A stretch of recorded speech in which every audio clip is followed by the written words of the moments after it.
काही निर्णय अंतिम येईल त्या निर्णयाला राज्य निवडणूक आयोग बांधील राहील असं सुद्धा म्हटलेलं आहे। नाही, अतिशय चांगली गोष्ट आहे की निवडणुका होत आहेत। तर निवडणुका होणार निवडणुका नाही होणार या संदर्भातली जी टांगती तलवार सगळ्याच राजकीय पक्षांच्या कार्यकर्त्यांवर होती, आता ती थोड्याफार प्रमाणात कमी झालेली आहे। निश्चितपणे शेवट जो काय निर्णय कोर्ट देईल त्याच्या अधीन राहूनच या गोष्टी होणार। पण निदान निवडणुका जिथे 50% आरक्षण क्रॉस नाही केलं त्यांच्यावर जी टांगती तलवार होती ती निदान दूर झाली।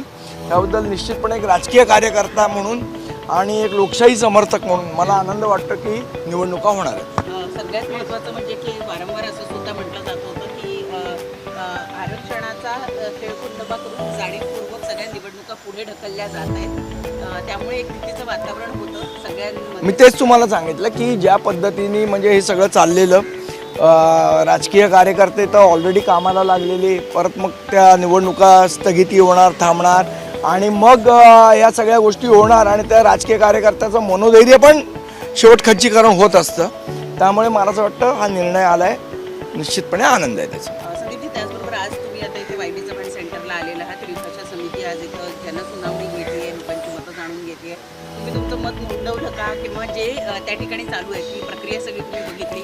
प्रक्रिया बघितली आणि मी मत पण माझं नोंदवलं, पण आज मी काही महाराष्ट्र नवनिर्माण सेनेचा कार्यकर्ता म्हणून आला नव्हतो, एक सामान्य नागरिक म्हणून माझं एक मत नोंदवायला मी आलेलो। आणि मत असं नोंदवलं मी तिथे की त्रिभाषा सूत्रामध्ये 1ली ते 5वी या 2च भाषा असाव्या, एक इंग्रजी असेल तर इंग्रजी आणि मराठी ही कंपल्सरी 12वीपर्यंत असली पाहिजे। आणि जी तिसरी भाषा आहे जी 5वीपासनं ज्याची सुरुवात होते त्या तिसऱ्या भाषेला अनेक ऑप्शन असले पाहिजे, म्हणजे हिंदी नुसती नाही तर हिंदी, गुजराती, कन्नड, तेलुगू, तामिळ, बंगाली ज्या भारतातल्या सगळ्या भाषा आहेत ह्या ऑप्शन म्हणून असल्या पाहिजेत। आणि मुळात मुलांना चिंता ही आहे की माझ्या तिसरी भाषा जर माझी वीक असेल तर मग माझ्या मार्कांचं काय। तर त्याच्यात आम्ही एक सूचना अशी मांडली की तिसऱ्या भाषेला मार्क पद्धत न ठेवता त्याला ग्रेड पद्धत ठेवावी, म्हणजे A grade, B grade, C grade अशी जर ग्रेड मूल्यांकन जर ठेवलं तर त्याला त्याचं बर्डन येणार नाही त्याच्या डोक्यावर। तिसरी भाषा मला शिकायची आहे, मग ती हिंदीत शिकायची का, मग ती गुजरातीत शिकायची का, मग त्याच्यात कमी मार्क आले तर माझ्या ओव्हरऑल रिझल्टवर परिणाम होतो, हे बर्डन मुलांच्या मनावरचं निघून जाईल। त्यामुळे तिसऱ्या भाषेला मार्क न देता ग्रेडेशन द्यावं अशी सूचना आम्ही मांडलेली आहे। हां, आणि तिसरी भाषा जी 5वीपासून चालू होणार आहे त्याला ग्रेडेशन पद्धतीने त्याचं मूल्यांकन करावं। काल उद्धव ठाकरे आणि राज ठाकरे यांची भेट झाली, तब्बल 1.5-2 तास ही संपूर्ण बैठक होती। या बैठकीमधनं अनेक गोष्टींच्या चर्चा सुरू झालेल्या आहे। एक चर्चा अशी सुद्धा सुरू झालेली आहे की जागा वाटपांचा फॉर्म्युला जवळपास आता ठरत आलेला आहे म्हणून या भेटीगाठी वाढलेल्या आहेत। दुसरी चर्चा अशी आहे की कदाचित आत्ता ज्या पद्धतीनं नगर परिषदांच्या निवडणुका या इंजिनाच्या चिन्हावर लढू नका असं पक्षाच्या वतीनं सांगण्यात आलं होतं, तसं कदाचित भविष्यात दोन्ही पक्ष एकाच चिन्हावर निवडणुका। मला असं वाटतं की जनरली संक्रांत ही 14 जानेवारीला असते, त्यामुळे आत्तापासून लोकांनी पतंग उडवू नये। या सगळ्या चर्चा ज्या आहेत या सगळ्या पतंगबाजीच्या चर्चा आहेत। काय चर्चा झाली ती उद्धव साहेबांना माहिती आहे आणि राजसाहेबांना माहिती आहे, आपल्या कोणालाही माहिती नाही। पण मी एवढं निश्चितपणे सांगू शकतो की जे रोज बातम्या बघतोय, अजून संक्रांतीला वेळ आहे, इतक्यात पतंग उडवू नये।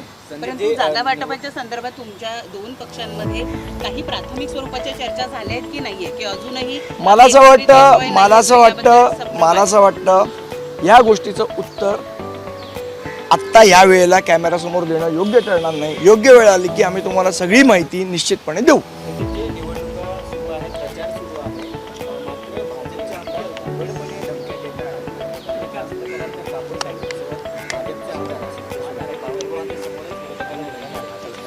माज दुसरं काही नाही, हा सत्तेचा असलेला माज आहे आणि तो माज भारतीय जनता पक्षाचा सगळ्यांना दिसतोय। संदीपजी, काही दिवसांपूर्वी सर्व महाविकास आघाडी आणि मनसे यांनी निवडणूक याद्यांचा मात्र मतदार याद्यांचा प्रश्न उपस्थित केलेला होता।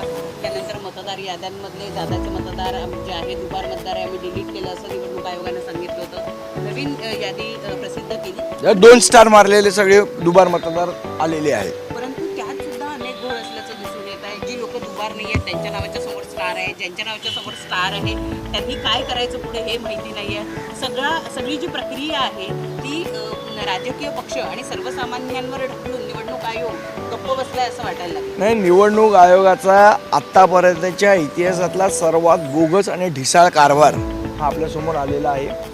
निवडणूक आयोगाला जर स्वतःची मला असं वाटतं आपण ज्याला म्हणतो की विश्वासार्हता ही जर जपायची असेल तर त्यांनी नीट काम करणं आवश्यक आहे. हे ज्या सगळ्या गोष्टी होत आहेत याच्यामुळे निवडणूक आयोगाची विश्वासार्हता दर सेकंदाला ही रसातळाला चाललेली आहे. परंतु आता तुम्ही लोक काय करणार आहे? कारण काही वॉर्ड असे आहेत नाही, आम्ही आमच्या वॉर्डमध्ये पद्धतीने मतदार हे दुबार दिसून येतात.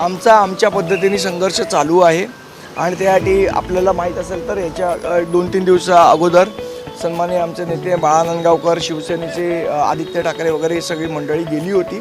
तर विरोधी पक्ष म्हणून जो निवडणूक आयोगाशी संघर्ष करायला पाहिजे तो आमचा चालू आहे. दुर्दैवाने सत्ताधारी पक्षाला वाटत नाही की मतदार याद्या क्लीन व्हाव्यात म्हणून ते आम्हाला पाठिंबा देत नाही आहेत.